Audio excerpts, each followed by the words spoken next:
नमस्कार। विश्व गुरुदीप आश्रम शोध संस्थान द्वारा नवरात्र के समय में वाल्मीकि रामायण के संदर्भ में राघव ख्याति पे चर्चा हम कर रहे हैं। हमने विभिन्न विद्वानों के साथ रामायण के अलग अलग कांडों पे जो रहस्यात्मक बातें की है, उन्हीं के साथ आज हम जो बात करने जा रहे हैं वो अयोध्या कांड के बारे में। और अयोध्या कांड वाल्मीकि रामायण का ऐसा कांड है जहाँ से लगभग सारी घटनाएं परिवर्तित हो जाती हैं और एक अलग दिशा में चली जाती है। रामायण की जो भावनाएं बन कर के आती हैं वो यहीं से बन कर के आती हैं। तो आज जो हमारे साथ चर्चा में हैं वो माननीय प्रोफेसर रमाकांत पांडे जी हैं। आप केंद्रीय संस्कृत विश्वविद्यालय में प्रोफेसर हैं, साहित्य विभागाचार्य हैं। आपका साहित्य के क्षेत्र में शोध और प्रकाशन इतना अधिक है कि उसकी चर्चा ही एक अपने आप में बड़ा धारावाहिक बन सकता है। तो मैं आदरणीय आज चर्चा को आरंभ करते हुए आपसे पूछना चाहता हूं कि वाल्मीकि रामायण में अयोध्या कांड क्या स्थान रखता है? यह रघुवीर जी, आपने बहुत अच्छा प्रश्न किया। आप जानते हैं कि वाल्मीकि रामायण केवल भारतवर्ष का नहीं अपितु विश्व का महनीय महाकाव्य है। जी। जिस समय रामायण को प्राप्त करते हैं उस समय तक विश्व को कुछ ऐसे महाकाव्य प्राप्त नहीं हुए थे।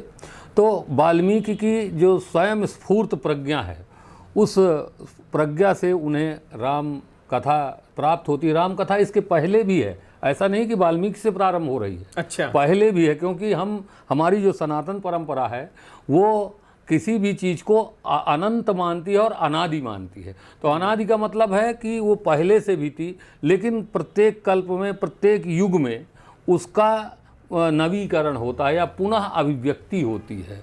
तो जो रामायण हमें प्राप्त है, जो राम कथा हमें प्राप्त है, हम लोग जिसके अध्येता हैं, वह राम कथा वाल्मीकि के द्वारा अभिव्यक्त की गई है। ऐसा हमारा सनातन सिद्धांत है। तो जो किसी भी महाकाव्य में जो 5 संधियां होती हैं, उनमें प्रमुख संधि जो है वो अयोध्या कांड है। जैसा आपने कहा कि अयोध्या कांड से जो कथाएं हैं वो नया रूप धारण करती हैं, तो उसे ये कहा जाए कि अयोध्या कांड ही ऐसा मुख्य बिंदु है जहाँ से रामायण की कथाओं का प्रसार होता है। जी, जैसे कि यहीं से शुरू होता है। जैसे कि अयोध्या कांड का प्रारंभ जो होता है राम के सद्गुणों के वर्णन से होता है। अच्छा। और दशरथ जो है वो उनका राज्याभिषेक करना चाहते हैं, और इसके लिए जो है वो वामदेव, वशिष्ठ इत्यादि जो महनीय ऋषि जो उस समय के हैं और उनकी राजसभा में जो विद्यमान हैं, उनसे परामर्श करते हैं और प्रजाजनों से परामर्श करते हैं। तो राम के सद्गुणों से प्रसन्न होकर के वो सब लोग उसका समर्थन करते हैं। आप कह रहे हैं कि दशरथ राजा होने के बाद भी प्रजाजनों से परामर्श? हाँ, प्रजाजनों से। उस समय भी राजा पर प्रजा का प्रतिनिधि होता था वहाँ पर राजसभा में, और कौटिल्य अर्थशास्त्र में भी इसकी व्यवस्था दी गई है। तो ऐसा नहीं था कि राजा चाह ले और किसी अयोग्य पुत्र को थोप दे वहाँ पर। तो इसलिए राम का राज्याभिषेक वो करना चाहते हैं और सबसे सहमति प्राप्त करते हैं। और जब जैसे ही सहमति प्राप्त करते हैं, तो अब आप यहाँ पर देखें, राम को, दशरथ को वाल्मीकि कहते हैं कि चारों पुत्र प्रिय हैं, राम, लक्ष्मण, भरत, शत्रुघ्न। और कैसे प्रिय हैं? जैसे उन्हीं के शरीर से उत्पन्न ये 4 भुजाएं हों। लोक में भी पुत्र को भुजा माना जाता है। जी बिल्कुल, कि ये भुजा है, मेरी भुजा तो कहते हैं ये 4 भुजाएं हैं उनकी। ये मुहावरा जो है संस्कृत का लोक में प्रचलित हुआ है। तो 4 भुजाओं की तरह प्रिय हैं, लेकिन राम सर्वाधिक प्रिय है क्योंकि वो ज्येष्ठ हैं। और हर पुत्र में अपनी विशेषता है, लेकिन राम की अपनी विशेषताएं अलग हैं। तो लोक को त्याग, तपस्या और भ्रातृ प्रेम का उदाहरण देने वाला ये अयोध्या कांड है। इस अयोध्या कांड में आप देखेंगे कि इसमें त्याग की लड़ाई चलती है, त्याग की लड़ाई चल रही है। ऐसा नहीं है कि भरत ये सोचे कि माता ने मुझे दिला दिया तो मैं राजा बन जाऊं, राम गए जहां जाना था, चित्रकूट या जहां भी चले गए। ऐसा नहीं है। राम कहते हैं कि, भरत कहते हैं कि जो भी मेरे साथ हुआ है, इतना अनर्थ किसी छोटे भाई के साथ हुआ ही नहीं। और राम कहते हैं कि नहीं, मुझे प्रसन्नता है कि मेरा छोटा भाई बनेगा। तो ये भ्रातृ प्रेम का जो उदाहरण है, नमूना है वो, और कर्तव्य निष्ठता का जो उदाहरण है, सबसे अधिक चीज़ ये अयोध्या कांड प्रस्तुत करता है। और दूसरा, खल की संगति से, दुष्ट की संगति से एक बहुत परिनिष्ठित बुद्धि का व्यक्ति बिगड़ जाता है, वो भी अयोध्या कांड में आपको मिलेगा। पुत्र प्रेम का उदाहरण भी आपको मिलेगा। तो ये इसलिए ये जो अयोध्या कांड है, ये महाकाव्य की संघटना की दृष्टि से और लोक की शिक्षा की दृष्टि से, दोनों की दृष्टि से ये अत्यंत महत्वपूर्ण है।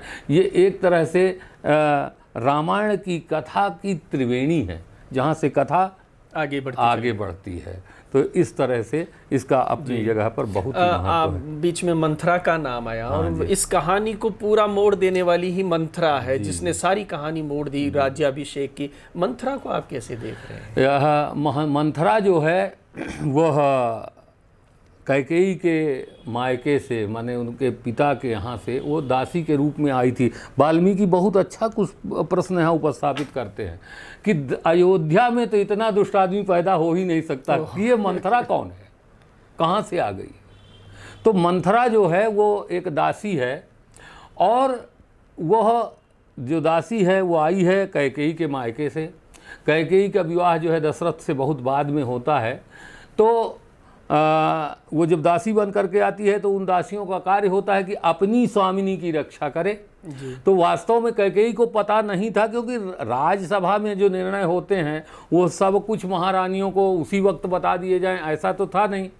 तो दशरथ निर्णय लेते हैं। दशरथ रहते ज़्यादातर कैकेयी के साथ हैं। सर्वाधिक प्रेम अगर दशरथ का कहीं है तो कैकेयी पर है, और विश्वास भी उसी पर करते हैं। लेकिन ये बात वहाँ तक नहीं जा पाती। उसके पहले वो छत पर जाती है महल के, और वहाँ देखती है कि कौशल्या के दास दासियाँ जो हैं वो उत्सव मना रहे हैं, और तो उनसे पूछती है कि ये क्या हो रहा है। तो बताते हैं कि राम का राज्याभिषेक होने वाला है।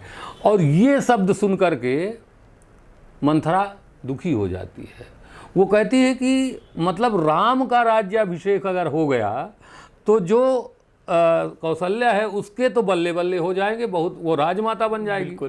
और मेरी जो, जिसकी मैं सेविका हूँ कैकेयी, वो कैकेयी जो है वो कहीं की नहीं रह जाएगी, और भरत भी कहीं का नहीं रह जाएगा। ऐसी उसके मन में कुधारणा, क्योंकि जो छोटा व्यक्ति है वो छोटा ही सोचता है, उतना विस्तार या उतना आयाम उसके चिंतन में होता नहीं।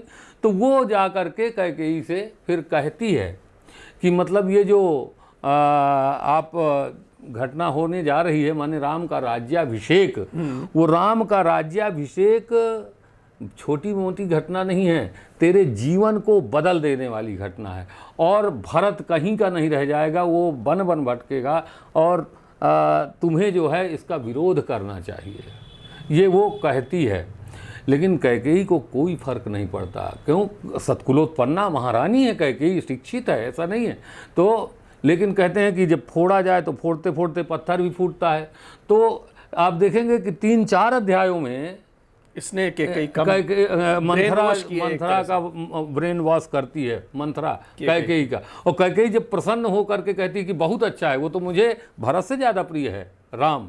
तो वो कहता है, कैकेयी कहती है कि, मंथरा कहती है कि देखिए ऐसा है कि जो मैं पता नहीं, शोचामि दुर्मतित्वम ते काहि प्राज्ञा प्रहर्षयेत्, कौन सी ऐसी प्राज्ञा माने बुद्धिमती नारी है जो अरे सपत्नी पुत्रस्य वृद्धि मृत्योर युवागताम, माने जो सपत्नी पुत्र, सौत का बेटा है, वो दुश्मन है, उस दुश्मन के उत्कर्ष को देख करके प्रसन्न होने वाली मैं तुझे ही देख रही हूँ, और तेरे अलावा मैंने किसी को देखा नहीं है। तो इसका मतलब कैकेयी बड़े प्रेम करती थी। हाँ, बहुत प्रेम करती थी। और जब वो बहुत कुछ समझाती है, कहती है कि तू बन घर घर में जा कर के तुझे भीख मांगने पड़ जाएंगे, इस तरह से कुछ करती है। तो बहुत प्रयास जब मंथरा करती है तब जा कर के कहीं कैकेयी बदलती है, और बदलने के बाद फिर उसी से उपाय पूछती। क्योंकि आप देखें कैकेयी का पूरा चरित्र, कैकेयी पर दोष भले लगा दिया गया हो, और बाद के जो वाल्मीकि रामायण के उत्तर काल में जो राम कथाश्रित महाकाव्य हैं या नाटक लिखे गए या अन्य रामायणें लिखी गई, क्योंकि पूरे एशिया में आप देखेंगे राम कथा में रचनाएं हुई हैं, पाश्चात्य देशों में भी हुई हैं। तो वहाँ आप देखेंगे कि कैकेयी के चरित्र को निखारने के लिए बहुत बड़ा प्रयास किया गया है। और वाल्मीकि ने भी कैकेयी का जो वर्णन किया है, तो हम लोग मोटी बुद्धि से जब बात करते हैं तब हम कैकेयी को दोषी बनाते हैं। वास्तव में कैकेयी दोषी नहीं है। वाल्मीकि भी ये मानते हैं कि राम सनातन विष्णु के अवतार हैं और वो रावण के वध के लिए ही उत्पन्न हुए हैं, तो वो पूरी घटना चक्र जो है वहाँ चलाते हैं। लेकिन माँ के द्वारा वो वन का भेजा जाना वो सभी कवियों को खलता है। और आज तक भी, रामायण काल से लेकर आज तक भी अनेक कवि ऐसे हैं जो कैकेयी के चरित्र पर कविताएं और कथाएं और नाटक लिखते जा रहे हैं। तो फिर तब वो उपाय पूछती है कि अब तू ही बता कि मुझे क्या करना चाहिए, क्योंकि जो सज्जन व्यक्ति है वो इस तरह की दुर्मतिता को जल्दी धारण नहीं कर सकता। तो वही बताती है कि तूने ही बताया था कि तेरे 2 वरदान बाकी हैं, तो जो 2 वरदान बाकी हैं उनमें से एक को तो तू मांग ले, राम का वनवास, और दूसरे से मांग ले भरत का राज्य। तो कैकेयी जाकर तब वो जाकर कहीं को भवन में जाती है, लेकिन कहीं ना कहीं उसके हृदय में तब भी कुछ ना कुछ टीस रहती है और वो मांगती है, सब कुछ करती है, क्योंकि उसका जो उसके अंदर जो है ऐसी धारणा भर दी गई थी कि मैं कैकेयी कहीं की नहीं रह जाएगी। और सौतिया डाह को मंथरा जगा देती है, तब भी कहीं ना कहीं उसके अंदर एक बुद्धि है, पर वो मांगती है।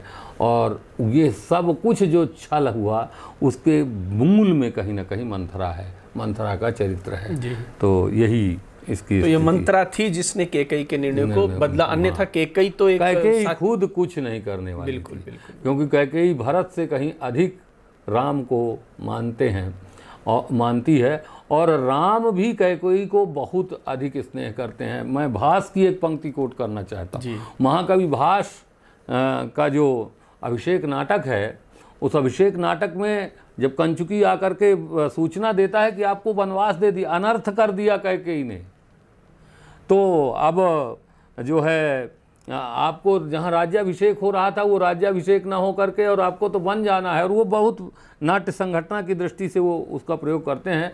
तो राम वहाँ कहते हैं कि यस्याः शक्र समो भर्ता और मया पुत्रवती चया फले कस्मिन् स्पृहा तस्याः येना कार्यम करिष्यति। जिसका इंद्र के समान दशरथ जैसा पति है और जो जिसके मुझ जैसा पुत्र है, उस कैकेयी को क्या चाहिए कि वो अनर्थ करेगी।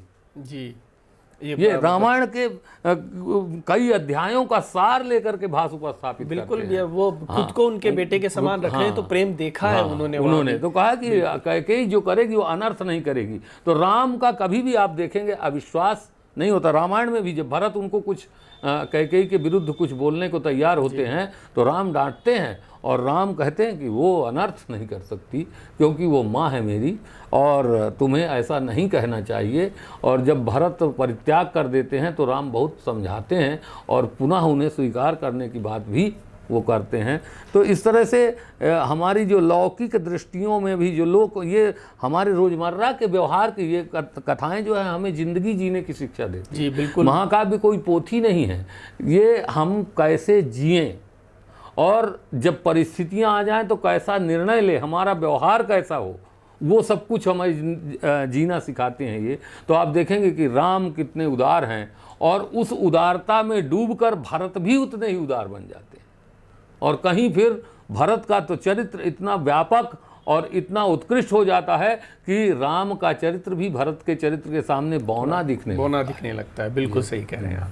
तो इसमें कैकेयी का हमको एक उदार चरित्र नजर आ रहा है। मंथरा की वजह से उनकी मति थोड़ी भ्रष्ट हुई, लेकिन ये राम का जो वनगमन था, इसको देश काल की परिस्थिति के हिसाब से किस तरह से देखा जाए? राम का जो वनगमन था उसे हम ये देखें, अगर जो हमारे पाश्चात्य इतिहासकार हैं, जो कोई भारत के सांस्कृतिक परिवेश को और भारत की भौगोलिकता को और भारत की धार्मिक प्रवृत्तियों को नहीं समझते।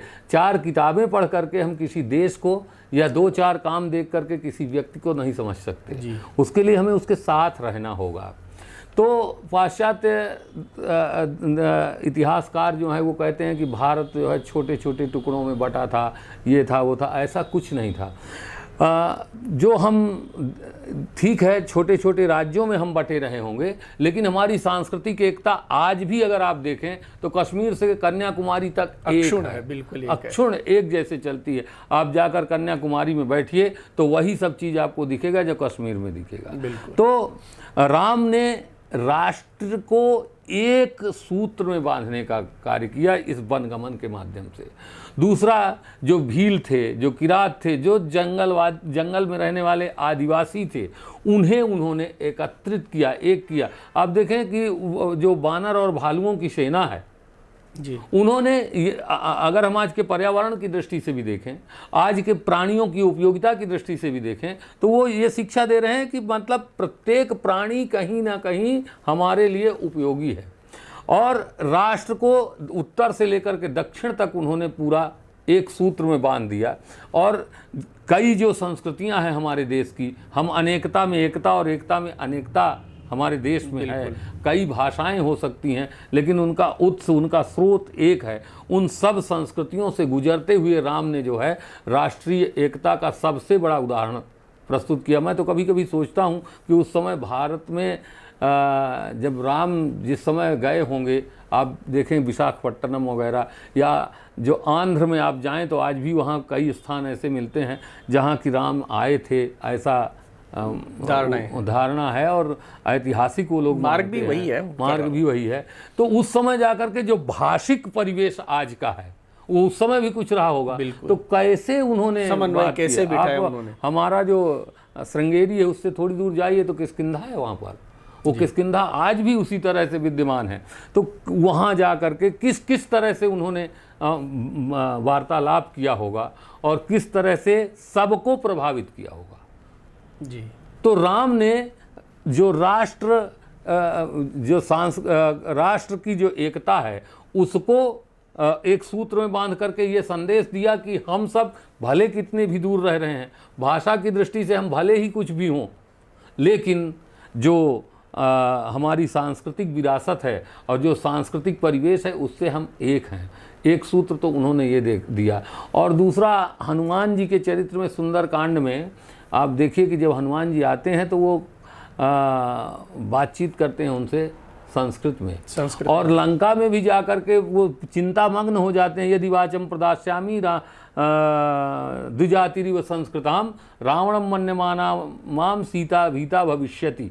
तो ऐसा मुझे लग रहा है कि उस समय भी लोक भाषा प्राकृत रही होगी, लेकिन उस समय जो एक सूत्र में बांधने वाली राष्ट्र को भाषा थी वो संस्कृत भाषा थी जी। और वो अभी तक मैकाले के आने के पहले तक राजकार्य में भी हमारे संस्कृत की भाषा थी। तो हो सकता है कि उन्होंने संस्कृत से ही व्यवहार किया हो और वहाँ तक गए हों। तो भाषिक दृष्टि से भी उन्होंने राष्ट्र को एक सूत्र में बांधा, सांस्कृतिक दृष्टि से एक सूत्र में बांधा, और सबको एक करके, एकजुट करके। और तब वहाँ से गए तो वो तीन ही लोग थे। अयोध्या से तो तीन ही जाते हैं ना, लेकिन वहाँ पता नहीं कितने हो जाते हैं, अनंत इतने लोग। तो वो सब दक्षिण के ही हैं, किष्किंधा दक्षिण में ही है। तो उन्होंने एक बहुत बड़े समूह को अपने साथ लिया। तो उन्होंने आदिवासियों को और जितने भी लोग हैं, आप जो गुह केवट है, श्रृंगवेरुपुराधीश जो है, वहाँ आप देखेंगे कि वो किस तरह से उनको नाव मंगवा देते हैं। बाद में जो भक्ति काल है, भक्ति काल के या आनंद रामायण को भी हम देखते हैं अगर, तो आनंद रामायण में ही वो केवट का चरित्र आ जाता है। वहाँ भक्तों ने उनके पद प्रक्षालन वगैरह की कल्पना कर ली। वाल्मीकि रामायण में तो नाव जरूर मंगवाते हैं, और कई मल्लाह, वो बहुत विशाल नौका है, उसको कई मल्लाह खे करके उस पार ले जाते हैं। और फिर सीता जो है वो उतर करके गंगा की वंदना करती हैं कि मैं सकुशल यहाँ लौटूंगी। उस सबको तो इन्होंने कोट किया, लेकिन ये जो नया एक भक्ति काल में आ गया, चरण पखारने वाली जो बात है, वो पूरी तरह से वही है। तो उपजीव भी उसका रामायण रहा और उपजीव भी गुह रहे, लेकिन राजा तो नाव चलाएगा नहीं।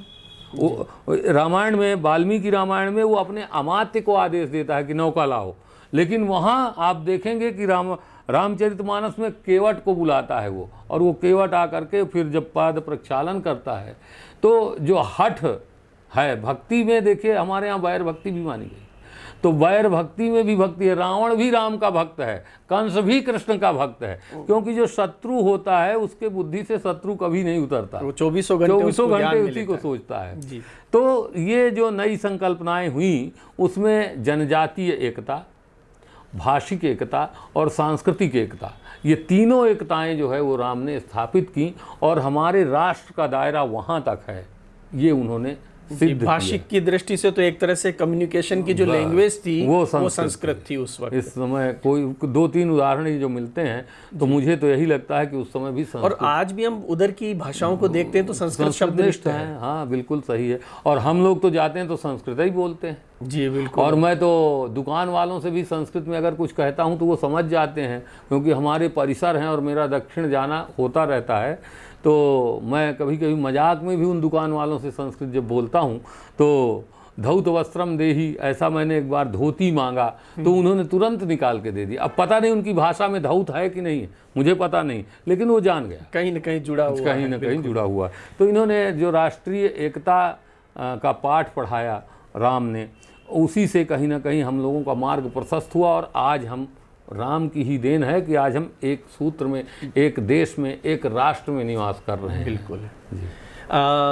अयोध्या कांड में जैसे राम का चरित्र अपने आप में पूरे रामायण में प्रभु राम तो है ही, लेकिन भरत ने जो त्याग किया या उसको, उनको राज्य ले लेना चाहिए था, उनकी माँ ने इतना बड़ा निर्णय लिया, पिता भी खोए, उन्होंने पति भी खोया उन्होंने, तो ये फिर भरत का अलग होना, ये भरत का पुत्र की दृष्टि से, भाई की दृष्टि से, और कैसे आप इनके चरित्र को देखते हैं? हाँ, मैंने पहले कहा था कि जो रामायण है, रामायण त्याग की कथा है, और हमारी जो भारतीय संस्कृति है वो पूरी तरह से त्याग पर आश्रित संस्कृति है। तेन त्यक्तेन भुंजी था, ये हमारा महामंत्र है इस देश का। हमारे यहाँ चाहे जितना गरीब आदमी हो, अगर वो भोजन करने बैठा है और भोजन उतना ही है कि केवल उसी के परिवार या उसी के पेट के लिए है, परंतु बाहरी आ जाए तो वो उसे दान कर देगा, खुद नहीं लेगा। तो जो भारतीय संस्कृति में जो नियम रहा वो ये रहा कि राजा हमेशा बड़ा भाई ही होता आया है। कुछ कारण उसके रहे हैं, अगर वो कारण विद्यमान नहीं हैं तो बड़ा ही राजा बनेगा।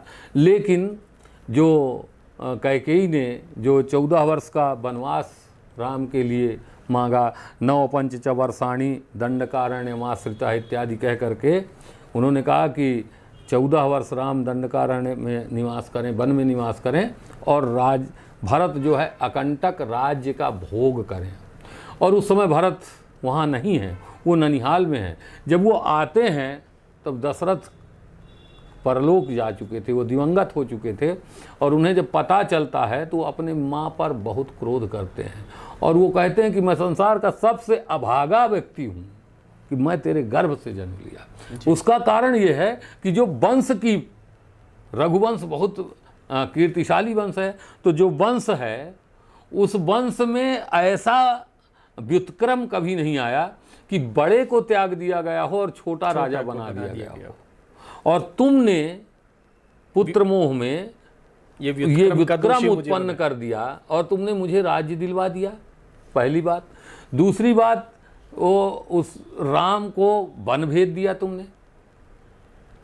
तो भरत जो है वो जाते हैं और उनके मन में, भरत के मानसिक स्थिति को रामायण में हम 2 तरह की पाते हैं। एक तरफ तो उनके मन में यह है कि मैं दोषी कहलाऊंगा कि भरत की माँ ने राम को वनवास दिया जी, और दूसरी तरफ जो है भ्रातृ प्रेम है। तो प्रथम जो अपराध की, जो उनकी अपराध बोध है उनका, जब तक ये रहता कि मेरी माँ ने राम को निकाल दिया है, तो वो राज्यसभा में बुलाते हैं सबको, और राज्यसभा में बुला करके राम को मनाने के लिए चित्रकूट जाने को तैयार होते। कैकेयी को बहुत कुछ कहते हैं, कौशल्या के पास जाते हैं, शपथ करते हैं कि मेरा इसमें जरा भी हाथ नहीं है, और कौशल्या कहती है कि मुझे विश्वास है कि तुम्हारा हाथ नहीं है, लेकिन फिर भी कितना भी कोई कुछ कह दे, और वो कहते हैं कि भरत राम से कहीं अधिक तुझ पर मेरा स्नेह है।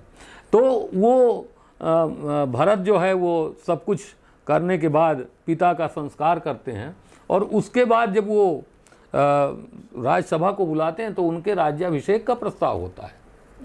वशिष्ठ जी आदि के द्वारा। तो वो कहते हैं नहीं, ये आप मेरी माँ ने अनर्थ कर दिया, पिता ने अनर्थ कर दिया, वो तो ठीक है, आप लोग तो राजगुरु हैं, आपको ऐसा नहीं करना चाहिए। अगर राजा अन्याय करे तो आपको रोकना है।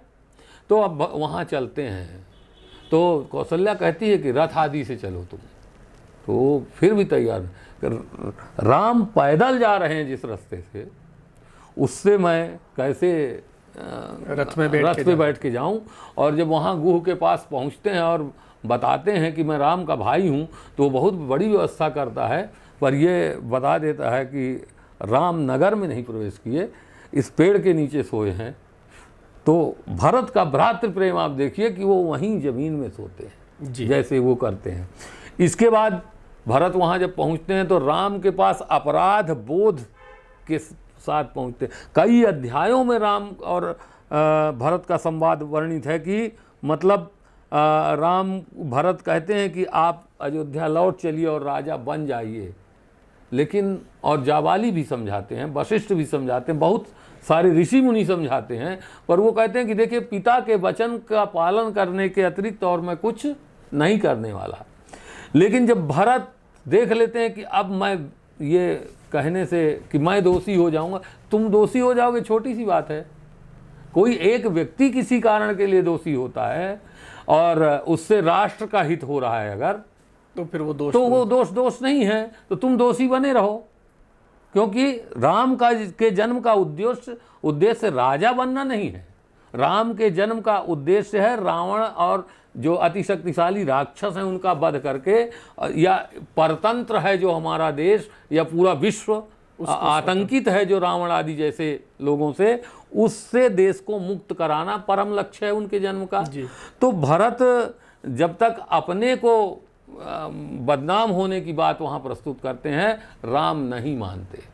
लेकिन जब उन्हें परिज्ञान हो जाता है कि नहीं, ये मेरे बड़े भाई हैं और अब मुझे इनसे सलाह लेनी चाहिए, मंत्रणा लेनी चाहिए, तो अंतिम अध्याय में भरत जा करके कहते हैं कि अब आप ही बताइए मुझे कि मुझे करना क्या है, मैं तो छोटा सा बच्चा हूँ, मैं सब कुछ नहीं कर सकता। अंतिम अध्याय में आप देखेंगे भावुकता से भर देते हैं वाल्मीकि इसको। तो राम फिर वो अपनी स्वर्ण पादुकाएं जो है वो देते हैं और उसके बाद भरत एक भी अक्षर नहीं बोलते उसे लेकर के। तो तुलसी भी इस प्रसंग को लेते हैं, आनंद रामायण और भुषुंडी रामायण भी इस प्रसंग को लेते हैं। तो भ्रातृ प्रेम का अनुत्तम उदाहरण है। भरत अपने प्राप्त राज्य को राम को दे रहे हैं और राम कहते हैं नहीं, तू राजा बन जा। जो हम थोड़े की लड़ाई है, हाँ, यहाँ त्याग की लड़ाई चल रही है।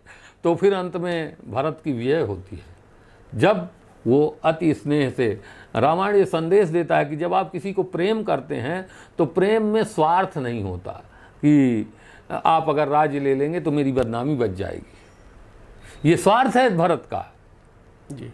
लेकिन जब वो कहते हैं मैं नहीं जानता, अज्ञानी बनकर राम के सामने उपस्थित हो जाते हैं, एक छोटा भाई बन करके उपस्थित हो जाते हैं, तो राम उसका उत्तर दे देते हैं।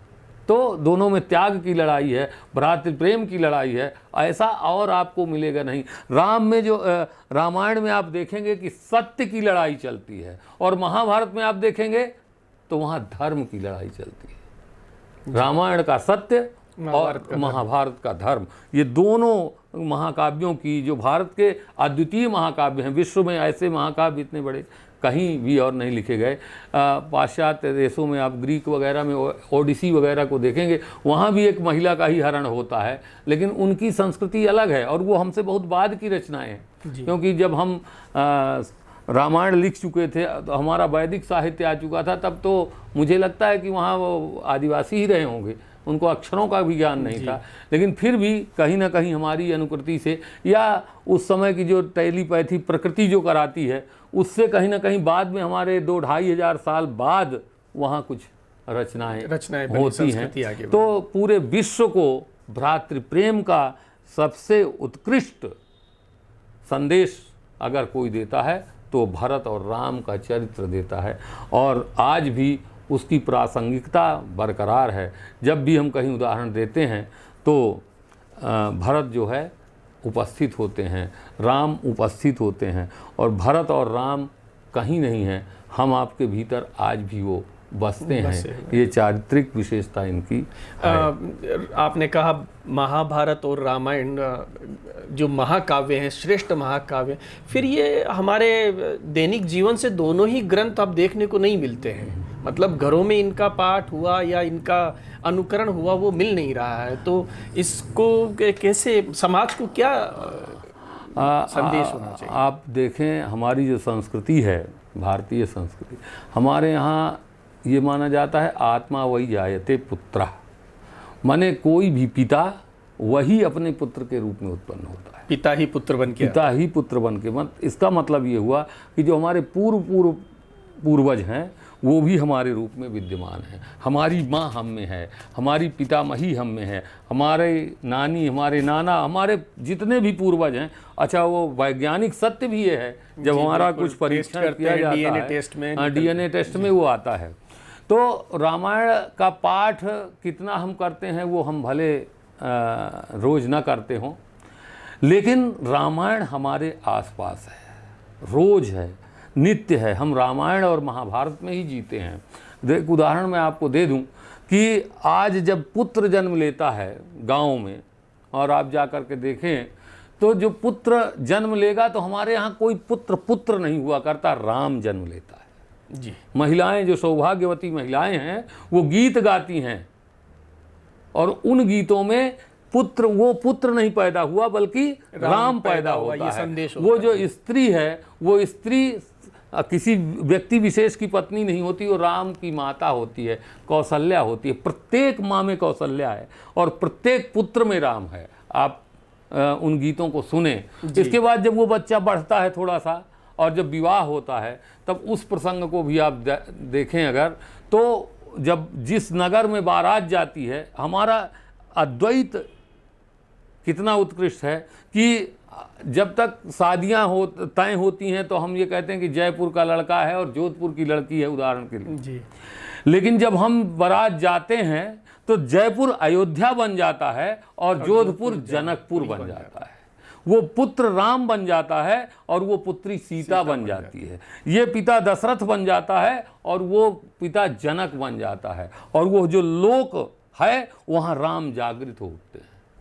आप उसको देखें, कन्यादान जब होता है, जब वधू आती है तो सीता आती है। हम उस बेटी का नाम नहीं लेते, उस वधू का नाम नहीं लेते। हमारे घर में सीता आई हुई है, हमारे घर में वो कहते हैं दशरथ जी आए हुए हैं, वो कहते हैं जनक जी आए हुए हैं। तो जो हमारी जो द्वैत बुद्धि है वो उन प्रसंगों में उद्बुद्ध होकर के अद्वैत का अवगाहन करती है। राम हम में जगता है, हम राम में जगते हैं।